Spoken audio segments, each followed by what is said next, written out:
Hey guys, back with another video, and today we got our first episode of Let's Talk About It here on the new channel. Obviously, Let's Talk About It was kind of a sporadic series on the other channel. It wasn't like an official thing. Anytime I would sit down and yap about stuff, that's what it would be, and we're gonna do that here on the new channel. And you see the title of the video, you already know what I'm going to talk about probably. It is the current state of the WWE. Not professional wrestling, because I'd say the current state of professional wrestling as a whole is pretty damn good. The indies, they took a bit of a back bump at the end of last year. Companies were shutting down. But now I feel like ever since Mania weekend, independent wrestling is right back where it needs to be. And AEW doing very good. New Japan, I feel like, is getting better time after time. I feel like they've lost a lot of people, but they're still, now that Evil's gone, I feel like the House of Torture, storyline is not going to be as painful to watch. And I feel like going into the G1 this summer, they'll be pretty solid. So, pretty much all of professional wrestling as a whole is pretty damn good. It's the top dog I want to talk about, as you can tell by the title of this video. It is World Wrestling Entertainment. Yeah. Okay. Where do I even start? Now, I feel like it's best to start with the most recent news, which is, I'm sorry there's a glare on my glasses, by the way. I have notes down and stuff, so that's what the glare is. But the most recent news, of course, with the release of the New Day, tag team wrestling is dead. Is dead in the WWE. They don't care about it, clearly. Now, I thought this same thing a couple weeks back when they released not only Motor City Machine Guns, but you could also throw the Wyatts in that cap. Tag team wrestling is just not good. It's not good anymore, especially with the release of the New Day. Now, I know New Day wasn't really doing anything out of sorts, but they could have. They easily, last year, when the Usos first came back, you could have put them on Raw, because Raw at first was the struggling state of tag team wrestling. Because last year, we go back, TLC, the Street Profits, DIY, and Fraxium, and the Motor City Machine Guns. I mean, those four teams were just on another level. Specifically, three of those teams cooking every single week, banger matches on SmackDown. And then we fast forward later in the year, and the SmackDown tag division gets ransacked by the MFTs and the Wyatt Six, whatever.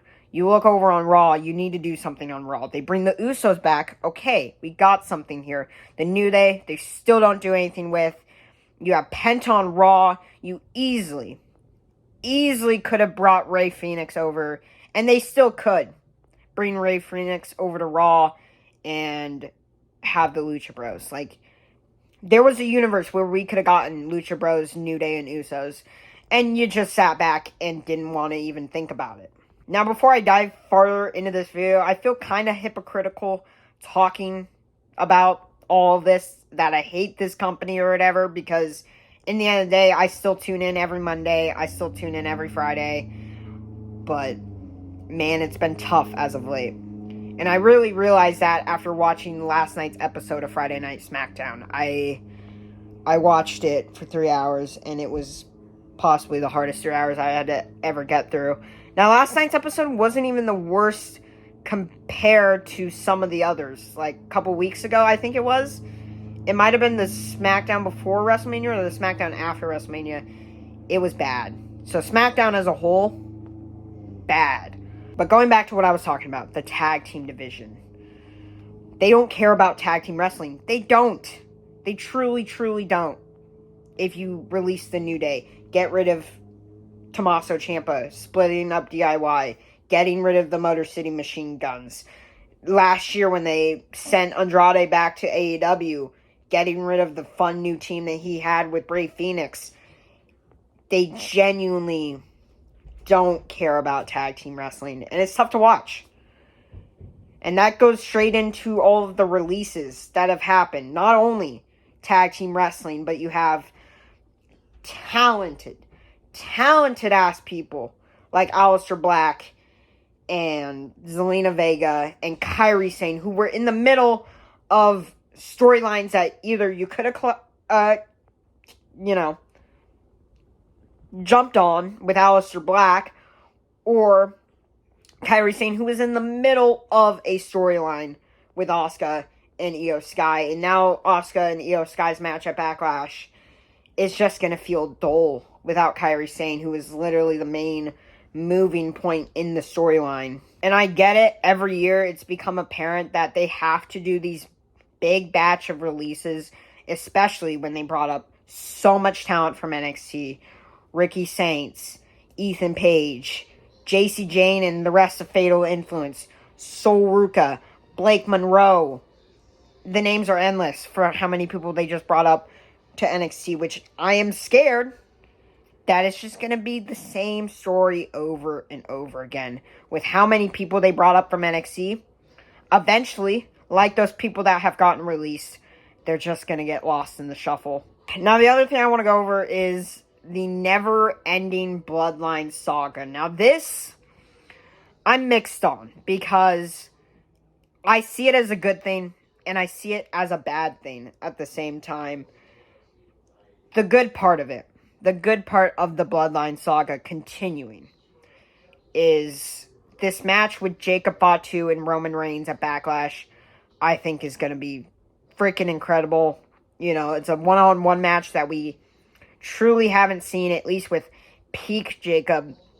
Roman Reigns is back with the World Heavyweight title, and he is shutting everyone up, by the way, about why would you have Roman Reigns win the World Heavyweight title? He's just going to be your part-time champion. Da-da-da-da-da-da. He has showed up every single week since Mania, so, and he has stated he'll be here all summer. That part, Roman versus Jacob, I'm not upset about. It is how they have started to, once again, bring back other Bloodline folds into the pieces. I don't mind the Usos being in there, obviously. I think Roman as champion. I think Usos with Roman as champion just makes sense. But going back to my point of watching SmackDown last night and the last couple of weeks now, they have brought back Solo into the mix, and the Tongans, now which Tonga Loa and JC Mateo also released. JC Mateo, I'm not glad about that one because this man is so underrated, but they gave him a god-awful name, took away his aura, and I'm hoping he just goes back to Japan as Jeff Cobb and he fixes it. I don't think he'll go to Japan, honestly, especially with kind of the rough patch he went on at the end with Japan. It was kind of a bad split, but I think maybe he goes back to AEW. We'll have to find out with JC or Jeff Cobb. But then you have Tongaloa, who, like, it was bound for him to get released eventually because he just sucks at wrestling, just in general. So now with the Tongans left, or the MFTs, you still have Solo, Tama Tonga, who they've continued to just tease a split with Tama Tonga and Solo, and trying to make it look like, kind of like how Jacob split off with Solo last year, but now he's still helping him week after week after week. I don't even know. And then you have Tama Tonga, who they've made look a lot better as of late. You know, him coming up second in the Andre Giant Memorial Battle Royal. I think he's looked a lot better, but it's still sometimes just auraless with the MFTs. No aura, none, nada. It's bad to watch. So then you bring them back into the Bloodline fold with Roman, the Usos, Jacob. And then they involved Royce Keys last night, which I was kind of fine with at first because You know, him and Jacob, they have a history, so it made sense on that account, but don't drag him into it at this point. I mean, it's better than just pure bloodline, because that's my biggest issue with it, is that it's just been bloodline versus bloodline versus bloodline versus bloodline versus bloodline. And I'm kind of sick of it. Like I said, I like Jacob versus Roman, but in the end of the day, Jacob versus Roman, they're telling good stories right now. All it needs to be is Jacob Fatu versus Roman Reigns one-on-one. That's all it needs to be. They're both good. Let it just be one-on-one. Now my next complaint is like not as dire of an issue, and it was, I'd say, probably a year ago, 2 years ago, and it's always going to be a factor when it comes to the WWE, and I feel like recently it's started to spike up again. Maybe not as bad, but at least last night. It goes back to last night's SmackDown. Last night's SmackDown was the May 1st edition of SmackDown. I thought it was a bad show. But this goes to bad crowd reactions. Now, I know for some people it's been good. Other people, it hasn't. Now, it ties back to how many people they brought up from NXT recently, and Ricky Saints, and everyone above, except for JC Jane and Fatal Influence, because right now she is getting unbelievable generational heat. Now, I'm torn on that because, here's the thing. I'm not the biggest fan of JC Jane. I made that clear last year, but I think Fatal Influence as a whole, pretty damn good. And the fact that they're pushing her right now, I very much respect, and it just makes sense with the run she did have last year. But the heat that she has gotten has been unbelievable. It's insane.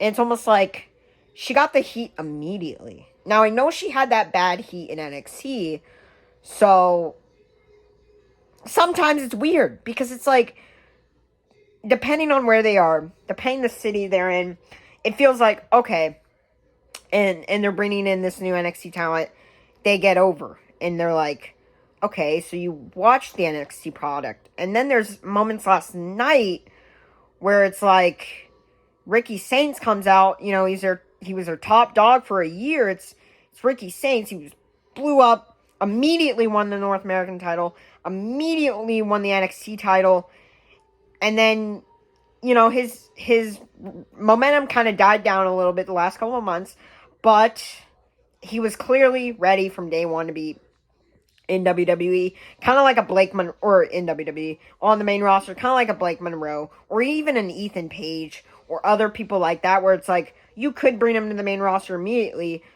but sometimes it's just better to start them in NXT. But man, Ricky Saints got no pop last night, and I think that's due to Tulsa's crowd last night, Tulsa, Oklahoma. I don't know what show you were watching, but good God, your crowd was awful. And it's just like that sometimes with these crowds, and it feels like they're so dull in the brain. They're so dull in the brain, and depending on what's happening, they're invested, they're watching, they're owing, but man, if you just watch any other professional wrestling company, from Relentless Wrestling to AEW to New Japan, even New Japan, when they're in Japan and they're respectful crowds, to Ring of Honor, to TNA, to even TNA, it's like, it's just mind-boggling to me, because sometimes it feels like I watched a SmackDown show last night, and I'm like, what's the difference between me watching the pandemic era to watching this? Feels like none, because it feels like you don't react to the matches. This is the least of my worries. Trust me, I'm ranting about stupid shit at this point. But I want to next get into everyone and their mother's biggest complaint about WWE right now, which is, of course, their parent company, they're the same company, TKO. TKO, UFC, WWE, blah, blah, blah. Recently, it's become, let's stop blaming Triple H for everything, and let's blame TKO. The ads, the releases. Now, let's just blame them for the releases. But the real things you do blame them for are the ads, the celebrity bullshit, and all of the above. Now, I didn't even talk about it that much leading up to WrestleMania and in WrestleMania. But WrestleMania, man. Pat McAfee. Jelly Roll. Frickin', what's it called? I Show Speed.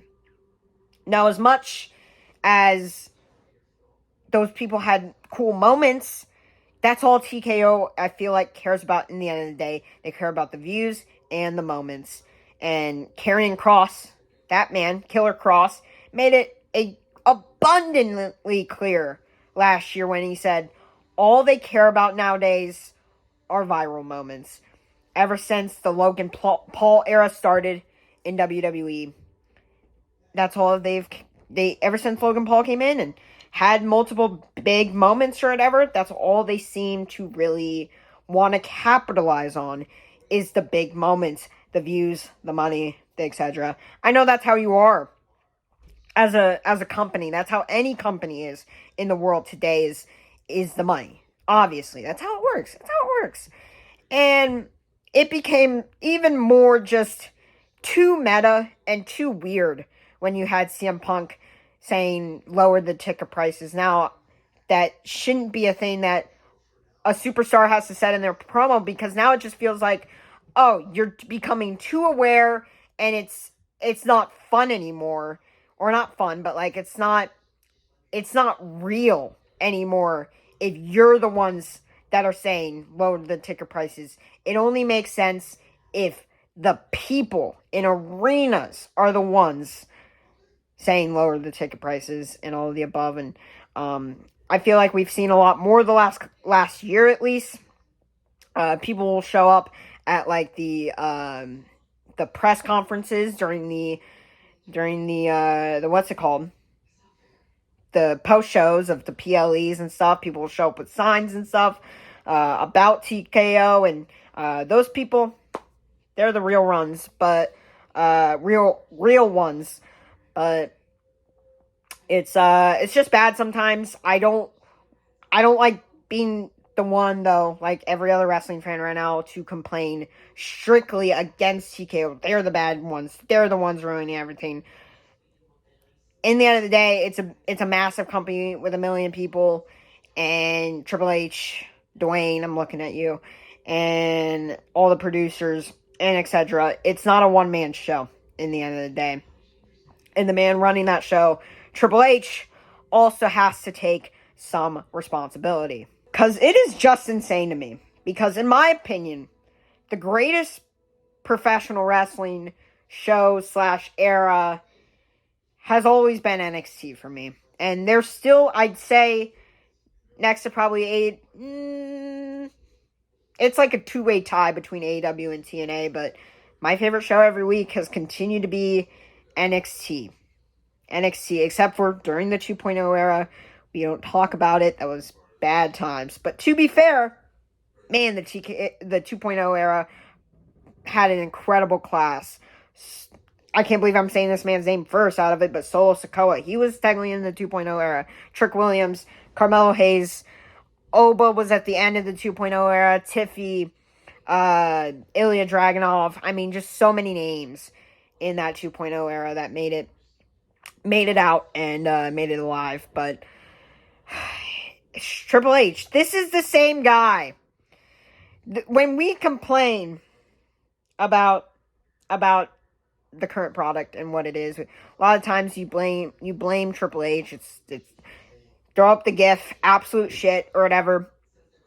But he's the same guy. It mind boggles me that he is the same guy that ran NXT from its beginning to about 2021, which was the best era of NXT. 2014 to say about 2021 is, in my opinion, I don't even think it's a hot take sometimes, is the greatest professional wrestling show of all time. I think, at least in the modern era. Who knows? You could go back to early WCW, from like 94 WCW to about 97, 98 maybe.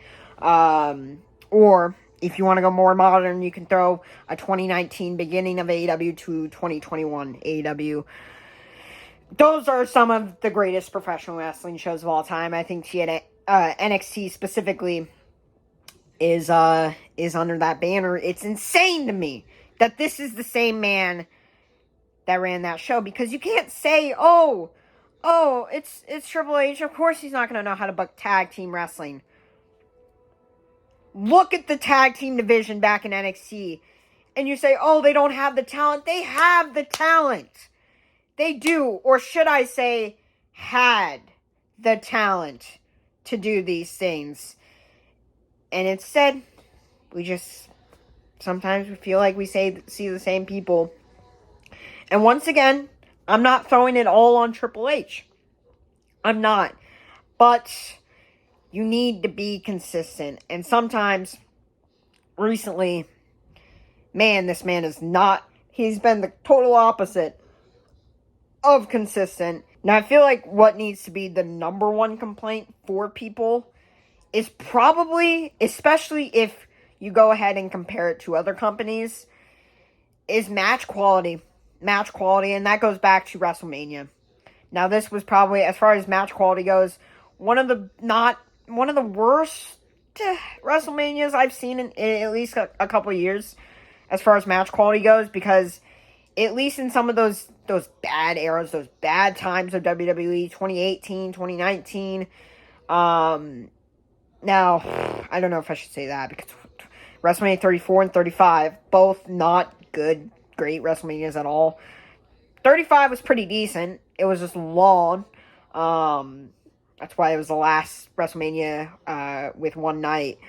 But yeah, the match quality at Mania specifically, and I'd say at least even in the weekly product, just stale, boring, short. Yeah, I feel like, once again, you have the talent to have these great matches, and sometimes you just don't execute, and that's definitely not on the Triple H, or definitely not on TKO, but it's sometimes it can be on the producers, and sometimes the wrestlers themselves, of course. But yeah, the limited amount of matches. It's not even a joke. It's not even a lie. It's not even a made-up fact.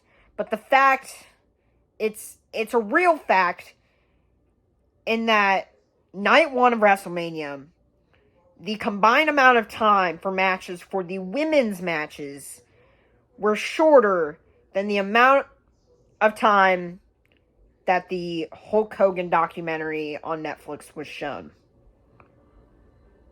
What the fuck? Are we back in 2014, 2013, 2012, 2011, 2010, etc.? Are we back in that era of women's wrestling? Do you want to start calling them divas again? Because at this point, you might as fucking well. Now, at the same time, it's not always the amount of length in matches that are the issue. But I'd go to, at least on night one, I'd go to that Liv Morgan and Stephanie Vaquer match. Had one of the better feuds leading up to WrestleMania. And then I feel like the match was just picking up steam. You had already, early in the match, Judgment Day shenanigans. And then Liv won. And that was it. And it was like, was this just getting started, or what are we doing here? Now, night two, they picked it up a little bit better. The women's match of the weekend that I was probably least looking forward to, delivered. And I'd say it was probably a top five, and maybe if we're being crazy, a top three match at Mania. And that was Rhea versus Jade. A match that I was not looking forward to that much at all. But they delivered. They truly delivered. Especially a match between those two big names, where it's like, You know, it could be too much. It could be overbooked. It could be overwritten, blah, blah, blah. It was fine. You had shenanigans from Michin and BFAB, and outside of that, it was a turn. It was a twist at the end. I thought the second Jade had reversed the Riptide from Rhea, I was like, oh man, Jade actually might retain. And then they reverse it back again, and it goes in Rhea's favor. But outside of that match, man, Mania weekend as a whole, I don't want it to be known that Cody versus Randy was a bad match, because genuinely it was not at all. It was the finish that people didn't like, and that's all it will be remembered for in the end of the day, is the finish of Cody retaining. But that match was pretty damn good. And it's Randy versus Seth. Or Randy versus Seth. Randy versus Cody. Punk versus Roman. The storytelling literally elevated that match to a bloody pulp, and their match was incredible. I'd say the best pure professional wrestling match of the weekend, and I wasn't surprised by it, was Gunther versus Seth Rollins. I think they put on the best solid match, and even with a shenanigan at the end with Braun Breaker, it was pretty damn good of a match. But outside of that, folks, out of a 13-match WrestleMania card, I'd say 3, maybe 4 of them were good. And that shouldn't be how it is. Just ridiculous. And I feel like you can look at the same thing for... I would combo my complaint about bad crowds and match quality into one, at least throughout the weekly shows. And even sometimes the pay-per-views. If there's an insane spot happening, it just feels like people, not insane spot, but like sequences, insane sequences happening during matches. Feels like people just aren't giving it the love that it deserves. And now sometimes people are like, oh no, we were reacting. And sometimes when I see videos from people in the arena, it's like, oh yeah, they're reacting. But it's a bad combo when both of them strike at the same time.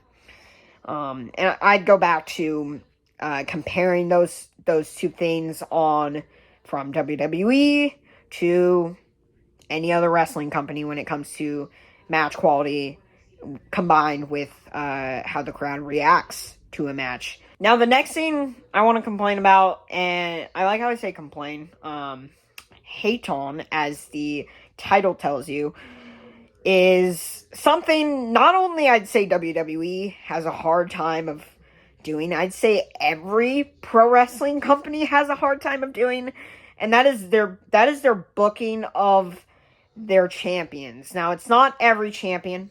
For example, let's just say in WWE, for example, it's not every champion. Sometimes they're good. For example, all of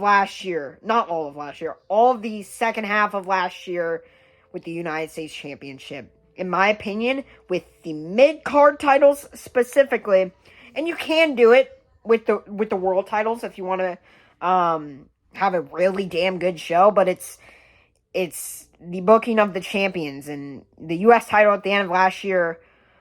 Oh man, that's how you do it, folks.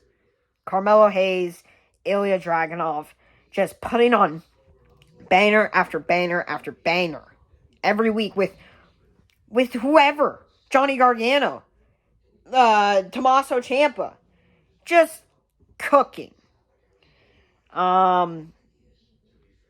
Yeah, so I think that's how you book mid-card champions, but sometimes it feels like with certain people and certain titles. For example, I'm getting my hopes up for the Women's United States title, a title that has been kind of dead in the water ever since Arrival. You know, Chelsea Green won it. She put her all into her character, reinvented herself for the title, and they just never would have her defend it. She would lose it to Zelina Vega. She didn't do anything with the title. She's freaking released now. Then they give it to Julia. Alright, they give it to Julia, a young star. A young star in the making. Not young star. She's been in the game forever.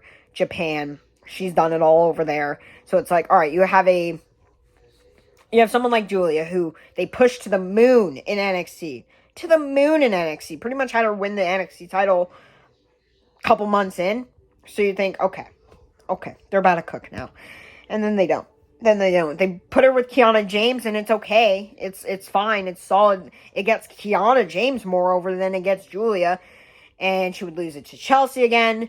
And then Chelsea would lose it back to Julia. Julia does nothing with it for months. And now it's on Tiffany Stratton. Which, that is one thing I am hopeful for. I'm hoping Tiffy said, you know what? No, Chelsea, you don't get a shot at it. Julia, you don't get a shot at it. Kiana, you actually get a shot at it. Maybe I do an open challenge for it. This is what you do. You face new people. You change up the storylines. You figure it out. Now, if we just look at all of our champions in total here. For the world titles, you have Roman Reigns, Cody Rhodes. Let me get back. I've already talked about Roman. I'll get back to Cody Rhodes in a second. For the mid-card titles, U.S. champion, you have, for the men's, Sami Zayn. We'll get back to him in a second. Or no, not Sami Zayn. Trick Williams. Sorry, my bad. Trick Willie. Love him. Intercontinental title, Penta. I think he's doing solid for now. And then you have the tag champions, which we've already went on my tag title rant, but the champions are, both of the sets of titles were not defended on WrestleMania.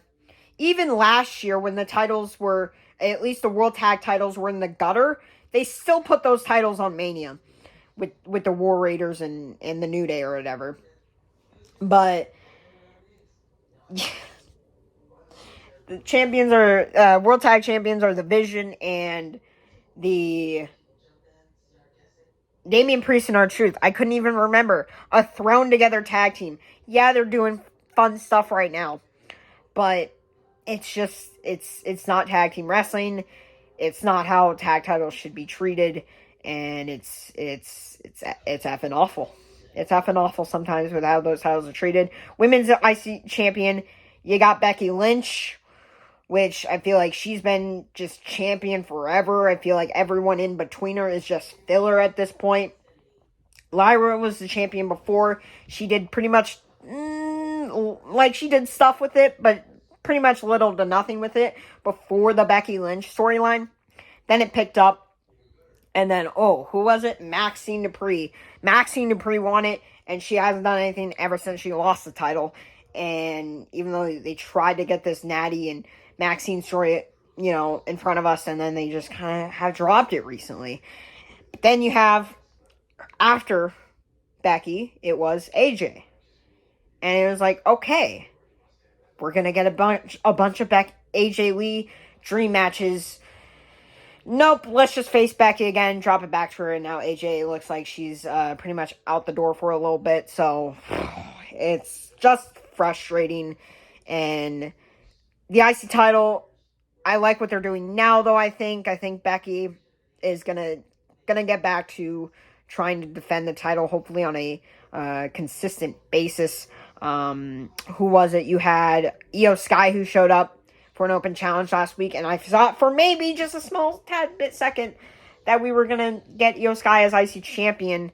Unfortunately, not. I truly think that could have been a big time piece in the Asuka storyline, but whatever.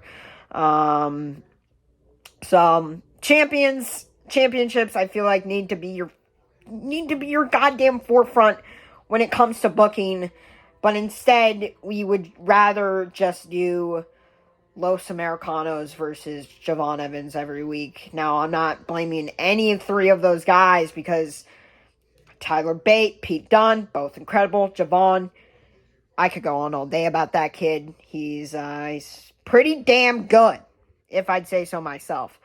Now, there's exceptions when it comes to all those, young talent that they brought up recently. Javon, Trick, Oba. It's unreal. It's un-effing real how good they are. And they show every week. Now, going back to the man, sometimes myth, sometimes legends, with Sami Zayn and Cody Rhodes, two guys I want to talk about right now, because I'm tired of them. Now, no shade to both of them. I think they're both great. I'm just, in the end of the day, sick of both of them. Both for different reasons. We talk about Sami Zayn. Sami Zayn. Now, watching last night's SmackDown, I'm mixed on, because he comes out there and he's doing the same thing again. He's like, I love Tulsa, Oklahoma. Truly, I don't say this with many crowds, but I love this place. And I don't know why you guys are booing me. So why are you booing me? But I know I still have my Sami Zayn fan club out there. I do. I have a fan club. And for the first time in like weeks, because ever since Sami Zayn has finally gotten these boos, a crowd popped for him. They popped for him, like they were happy. Like, there was boos still. There was boos still for Sami, but at least during his entrance, this man has had generational heat as of late, ever since he took away Carmelo Hayes' spot at WrestleMania. But he got like a good reaction, kind of. Like, during his entrance, like, no one was generationally heat booing him. Oh my god. If you're from Tulsa, Oklahoma, and you were at that SmackDown, what the fuck were you doing? Sorry. Anyways, talking about Sami Zayn, though. He started slowly after he was like talking about the what's it called? My Sami Zayn True Fan Club or whatever. He started to talk about, you know, this stupid gingerbread man and all the stupid gingerbread stuff. And then he started beating this gingerbread mannequin's ass, because that's the main pivotal storyline, apparently, in this Trick Williams Sami Zayn thing, is this gingerbread man. And ironically, and goes to another thing I want to talk about, is some of the best things in WWE today are the bad things. And that should not be how it is. Because, let's talk about Danhausen. Relentless legend, by the way. Great guy. His thing is to be purposely bad on purpose, essentially. That's his gimmick, is to be bad, and it's not supposed to be taken seriously. But it's getting more and more screen time every week, and it's so over with the crowd. So unbelievably over, which it should be. But unironically, it's like the most entertaining thing right now in WWE. And Sami Zayn and this gingerbread man, they're finally starting to cook with Sami Zayn. I think he's slowly starting to go that place. He literally escaped the ring when Trick Williams came to attack him after the brutal beatdown on the gingerbread man. So Sami, I think he's slowly starting to figure it out, but at the same, like, that first week when he was first getting boos after beating Carmelo Hayes for the title, he was like, I think he was genuinely confused, and it's so insane to me, because, like, this man has had a bad track record when it comes to all the Sammy Hogan stuff. Now, I wouldn't call him Sammy Hogan at times. The only time I would call him Sammy Hogan is, I don't know, maybe when he took Chad Gable's spot, who was so over, going into WrestleMania, beat Gunther for the title. That wasn't Hogan, but that was like, you're not an underdog, big dog. You won a title at Mania. Going back to years ago when he won tag titles in the main event of Night 1 of WrestleMania against the Usos. Goddamn, you're not an underdog. And then Carmelo Hayes recently. I think the fact that Carmelo Hayes and Ilya Dragunov have gone completely pretty much missing ever since, you know, it all went down. It's insane to me. But then you have Cody Rhodes, who I want to talk about lastly here, who is the quarterback one, of course, of this company. He's had 3 title wins in 2 years. What the hell? Now, it's another thing where I feel hypocritical in, because we all wanted Cody Rhodes. We thought he was getting replaced in the main event of WrestleMania by Dwayne. He doesn't get replaced in the main event. He wins the title. Dwayne comes out, and then it's like, okay, we're going to do Rock versus Cody eventually for the title. Dwayne never shows up, so Cody's entire reign up until the beginning with AJ Styles, those were great matches, and the end with Kevin Owens, it was like, those were also good matches, but everything in between that felt filler. We were all waiting for Dwayne. It never happened. It never showed up until John Cena comes along for his retirement tour, turns heel. We know the whole story. And then Cody ends up just winning the title back at SummerSlam after John's like, no, I'm a good guy again because Dwayne's not going to show up. Travis Scott is pretty much blackmailed from this company because he actually hurt Cody Rhodes. And I'm just a good guy again. We're just going to call it a day. We're just going to forget about all of it. We're just forgetting about all of it. And Cody Rhodes just wins the title again. And he does pretty much nothing but filler and Drew McIntyre for months until Drew wins the title. Okay, Drew McIntyre, finally, something different here. And then Drew eventually, just pretty much weeks prior to WrestleMania, loses the championship back to Cody. And of course, Randy Orton, you think, okay. Man, Randy Orton and Cody Rhodes, this is what we've been waiting for. This is one of those feuds with Cody that we've needed. You involve Pat McAfee in it. Not good. But that first week of Cody versus Randy, when Randy brutally murdered this man, you're like, they're cooking. And then they're not. And then they're not, because they involve Pat McAfee. And it's like, Randy Orton does not need Pat McAfee. He doesn't. And Cody retains at WrestleMania, and we're all like, so what was the point of having Cody versus Randy if you're not going to have Randy win his 15th world title, a guy who's essentially at the twilight of his career? And, you don't think he's at the twilight of his end of his career, but when you've had John Cena and AJ Styles retire within a month span, it's like, and Ray, set to retire at the end of this month, actually. It's like, okay, Randy needs to get it going here. But they don't. And now I feel like, we haven't seen Randy since Mania, and now they've teased Punk versus Cody, which I'm fine with, I guess, and Gunther versus Cody. In the end of the day, it's better to have Gunther or Punk. I would prefer Gunther because Punk just got out of this world title run. And with the momentum Gunther's been on, his heel heat has been unbelievable, beating guys left and right from John Cena and AJ Styles, ending both their careers. It's like, Gunther needs a title win here. If Gunther faces Cody and he doesn't win the title, it's goddamn concerning at this point. Now, I get having long title reigns, but